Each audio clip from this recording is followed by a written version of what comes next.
Our next reader, Esther Mizrachi Moritz, can usually be found spinning tales and sipping espresso at a South Austin coffee shop.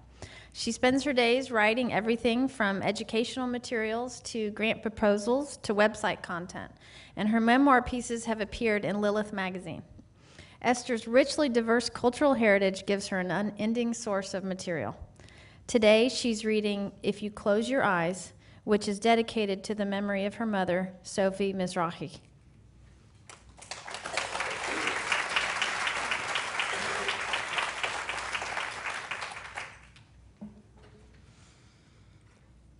Directly after my mother's funeral, as a crowd of people filled my parents' tiny Brooklyn living room, I made a beeline for the freezer. Heart pounding, I pushed aside pints of ice cream, a package of peas, and a tray of hamburgers, searching for the one thing I wanted to bring back to Austin for my teenagers, Alexis and Jesse. Their grandmother had passed so unexpectedly, I could not accept that they would never again eat her sambusak. Ever since they were tiny, seeing Grandma was synonymous with eating the buttery, cheese-filled Middle Eastern treat. But now they would never see her again. So there I was, fiercely digging through her freezer in an effort to keep my mother's spirit alive for my children for just a little bit longer. In the very back of the freezer, I found them. 2 sambusak in a plastic bag. 2? How odd.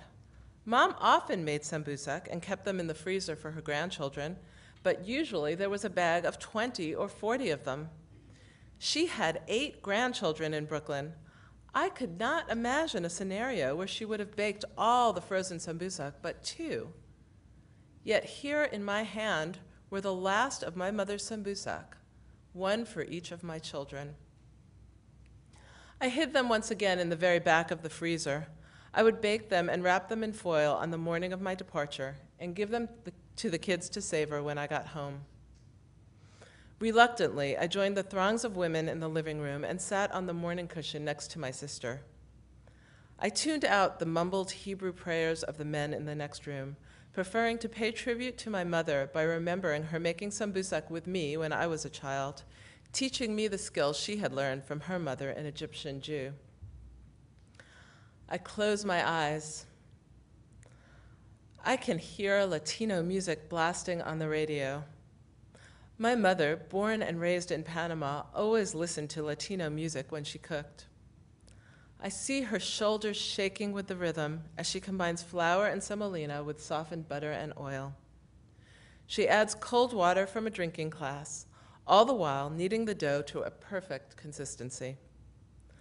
I focus on the glass as it gradually becomes cloudy and sticky with bits of flour and dough. Once the dough is perfect, I am allowed to help her roll it into little balls. My mother's bony hands are as efficient and exacting as a machine, pressing the balls into perfect circles, filling them with a precise amount of cheese, folding the circles in half, pinching the edges, and finally laying a beautiful row of sambusak on a tray. I work slower, and my results are less artful. My mother gives me a running commentary. Press the dough thinner and more evenly. Not so much cheese or they'll explode in the oven. Pinch them more consistently so you make a pretty pattern around the edge. I work diligently, trying to follow her example, but my results are sloppy and uneven. When my sambusak comes out of the oven, crusty brown cheese is bursting out of the edges. You'll learn, my mother reassures me. Just keep trying. I have continued to try to master the art of sambusak, mostly because I want my kids to remember their grandmother through the buttery aroma and sublime taste of their favorite grandma food. But try as I do, my sambusak are still not as pretty as hers were. I am making progress, though.